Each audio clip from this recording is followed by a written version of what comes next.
You already paid for the main dining room.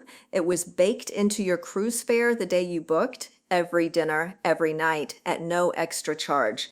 So the moment that catches a lot of people over 65 off guard is the one where they sit down in that included room, order what looks like an ordinary dinner, and a charge lands on the bill anyway.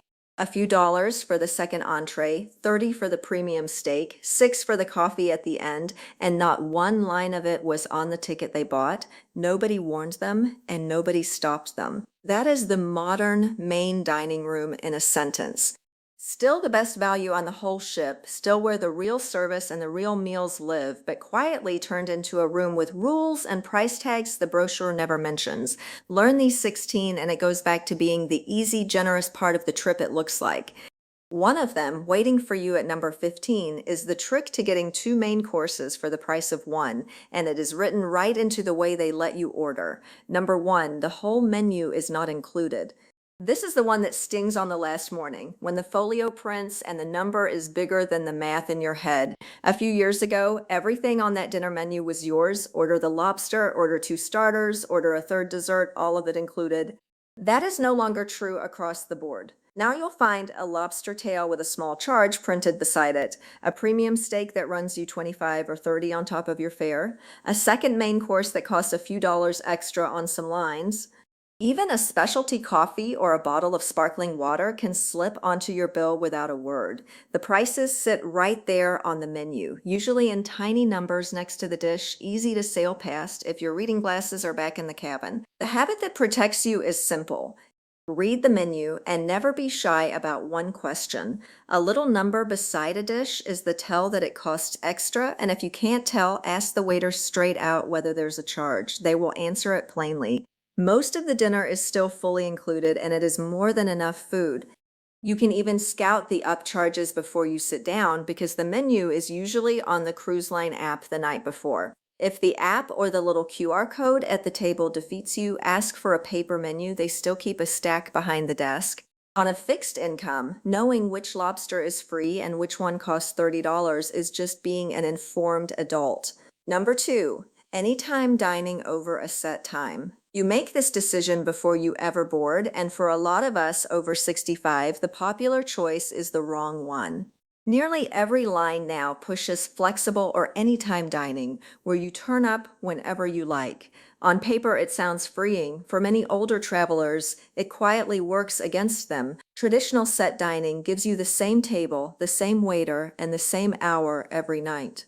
If you take medication with food, or you're diabetic and timing meals around your insulin, a predictable dinner hour stops being a nicety and becomes a safety net. And a waiter who serves you all week learns your allergies and your habits without you re-explaining yourself to a stranger every evening. I met a couple once who loved anytime dining right up until the wife's allergy got missed by a server who had never laid eyes on her before. Take the early seating if your day runs like most retired folks' days do. You eat around 6, you've digested well before bed, you walk it off, and you still make the show. Late seating at 8:30 leaves a lot of us pushing food around a plate at 9 with no appetite left.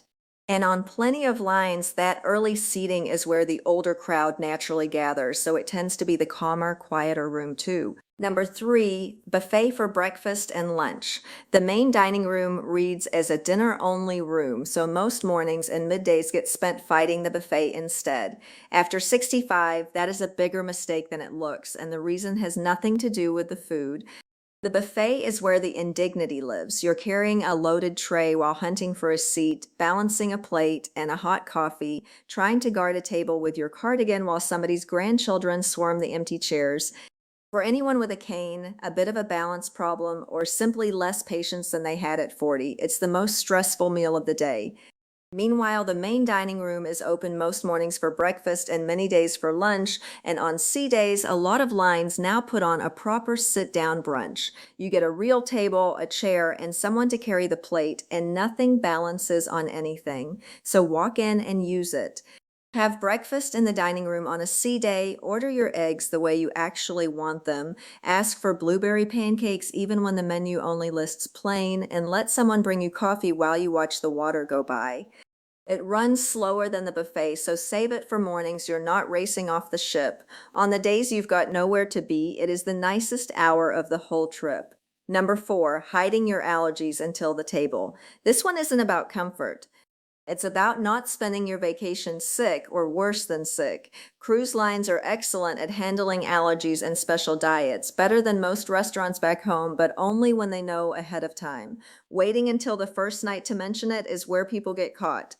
Put it on your booking through your travel agent or the line's online planner before you set foot on the ship. Then find the maitre d' on that first afternoon and say it again out loud. On most lines, the kitchen keeps a separate section walled off for allergy prep, and the maitre d' or the chef will walk you through the menu personally.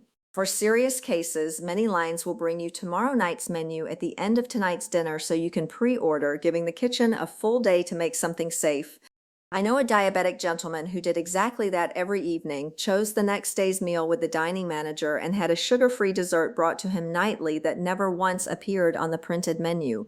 Gluten-free, vegan, kosher, low sodium, whatever it is, name it early and remind your waiter each night. And here is where it matters most for this crowd. This is the one place where being the quiet, don't want to fuss type works against you. Say it plainly and say it twice. They want to get it right, but they cannot read your mind. Number 5, suffering a bad table silently. This is the most fixable misery on the whole ship, and it ruins more cruises than rough weather ever will. You get seated at a shared table and the mix is wrong. One person talks politics through every course, another monopolizes the whole conversation. Or the couple who were meant to join you never turn up and you're eating alone at a table for 8, feeling invisible. And people just grin and bear it, which is the real error. I've met couples who spent an entire week hiding at the buffet rather than face a table they dreaded, and only learned on the last night from their own waiter that one quiet sentence would have moved them on day 1, because that is all it takes. Find the maitre d', say the table isn't quite the right fit, and ask to be reseated. They do this constantly, especially in the first day or two, and nobody is offended. There is chopping and changing at every first night dinner service afloat. This matters double if you're traveling solo, and more still if you're recently widowed and walking into that room alone already feels like a hurdle. A warm shared table can be the best part of your week. A cold one is worth leaving. You are allowed to ask for a different table, and you are allowed to ask for a table for 2 if the whole shared thing simply isn't for you. Number 6, getting caught out by the dress code. Nobody wants to be the one turned around at the dining room door and marched back to the cabin to change. It happens, and it usually happens to people who never knew the rule, not people trying to break it.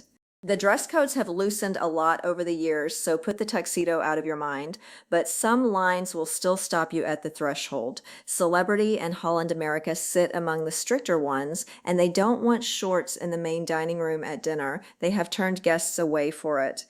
Tank tops, swimsuits, pool cover-ups, and flip-flops are a no almost everywhere. On the formal or elegant nights, they do expect a bit of effort from you. None of that is hard to plan around. For men, one pair of clean dark trousers and a collared shirt covers most nights, and yes, nice clean jeans pass on the majority of lines. For the dressier evenings, a jacket helps, though most lines have dropped the tie requirement. Bring a single outfit you'd wear to a nice dinner at home, and that door will never stop you. And here is the irony worth naming. Most people over 65 actually like the dress-up nights. It was the younger half of the ship that fought to kill them. Number 7, dinner need not take 2 hours. Plenty of older travelers skip the dining room altogether because they're convinced dinner there is a 2-hour affair and they've got a show at 8, or they're just plain tired. So they settle for the buffet and miss the better meal for no reason. A leisurely dining room dinner can run 90 minutes to 2 hours, and some nights that is exactly what you want, but it doesn't have to, and the trick nobody tells you is that the pace is yours to set. Tell your waiter the moment you sit down, say you've got a show, or you just like to keep things moving, and ask for expedited service. They'll bring your courses closer together, run your appetizer and main out near each other, even send dessert and coffee alongside the entree so nothing sits waiting. Some lines have caught on and now run an express dining option built for this exact reason. Where they don't, a polite word still does the job. And if you'd rather draw dessert out after the show, skip it at the table and grab something sweet later somewhere else on the ship.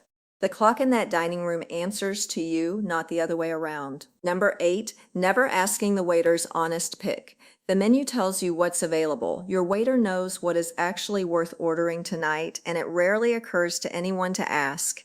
That is the best free dining guide on the ship, going completely unused. Think about what that waiter sees. The same dishes served to hundreds of people week after week with every reaction out loud. They know which steak is coming out tough tonight, which soup people keep raving about, and which entree keeps going back to the galley half-eaten. So ask them directly and ask honestly.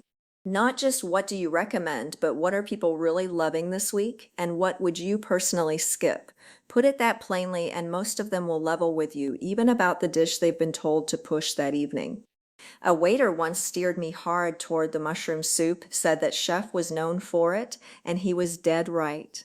I'd have ordered straight past it and never known. There is a bonus in it beyond a better plate. A waiter who sees you're genuinely interested, who you've treated like a person and not a food delivery machine, starts looking after you a little better all week. The people who work that room every night know it better than any menu ever will, and asking them costs you nothing at all. Number 9, judging the cruise too early. The opening night in the main dining room is often a bit of a scramble, and people make a permanent judgment off a temporary problem. That is the trap to dodge. Embarkation day is the single hardest shift the dining staff works all week. Everyone boards at once, everyone's brand new, half the ship is lost and wandering in at the same moment, and the crew is meeting all of you cold. So the first dinner can feel slow, crowded, and a touch chaotic. Plenty of people take that one rough evening and swear off the dining room for the rest of the week, retreating to the buffet out of pure spite. Give it a second chance instead and play it smart. By night 2, the staff has found its rhythm and it's a different room entirely. If you were going to book a specialty dinner anyway, put it on the first night so you skip the embarkation madness and let the main dining room settle before you walk back in. And do not write that room off too fast, because here is what people miss.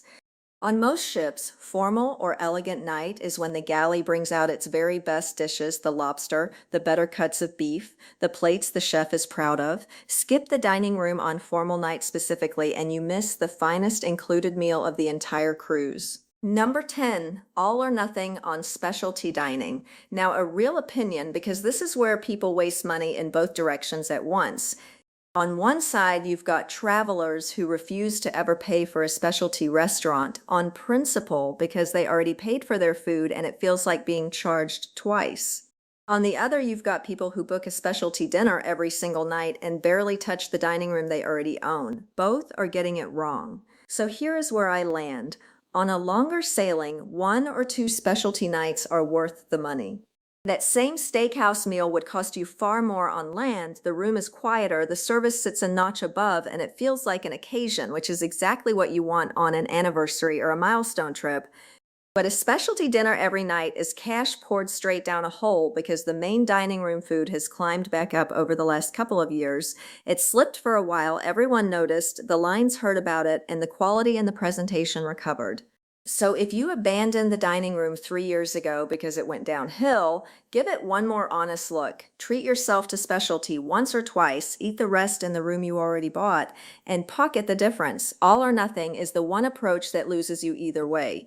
Number 11, defaulting to a shared table. There's a lingering assumption that on a cruise, you're meant to make friends over dinner. You are not, and defaulting to a big shared table when what you wanted was a peaceful meal with your spouse is a mistake plenty of couples make. This is the other side of number 5, not escaping a bad table, but never getting stuck at one to begin with. If you're marking an occasion, or you'd simply like to talk to your own husband without refereeing a stranger's take on the last election, request a table for 2 and do it at booking. It's far more common now than it used to be, and most lines can manage it, though those 2 tops can sit inches apart, so you may still have neighbors within earshot. Flexible dining improves your odds, and asking the maitre d' the moment you board improves them a great deal more than assuming it's already handled. A 2-top is never guaranteed, so the sooner you ask, the better your chances. The other side deserves a word, though, because a shared table really is where some travelers find the best part of their trip. I watched a solo widow get gently waved over by a nearby couple when her own table mates never showed, and the three of them dined together happily every night after. Decide which kind of cruiser you are, then ask for exactly that rather than taking whatever the seating chart hands you. Number 12, not knowing the bring your own rule. Wine adds up fast on a cruise, and a lot of older cruisers who enjoy a glass with dinner never learn that most lines let you bring your own aboard. Not knowing the rule means either leaving good wine at home or overpaying at the bar all week. The way it usually works, and it does vary by line, so check yours before you pack, is this. Most lines let you carry on at least one bottle per adult at embarkation. Bring it to the dining room and you'll usually pay a corkage fee, often somewhere between $5 and $20, to have it opened and poured for you. That still tends to beat buying by the glass night after night. There is an easier version of the same idea too. If you'd rather not haul the whole bottle down to dinner, pour yourself a glass in the cabin or pick one up at a bar and carry it in with you. And if you open a bottle at the table and don't finish it, the waiter will cork it and hold it for your next dinner. None of this is hidden exactly, but the lines certainly aren't advertising it. Ask about the wine policy before you sail and you drink better for less all week. Number 13, too much cologne or perfume. Part manners, part genuine health matter, and for this audience, it lands harder than people expect. You want a nice dinner without the person beside you wearing a cloud of scent thick enough to taste from across the breadbasket.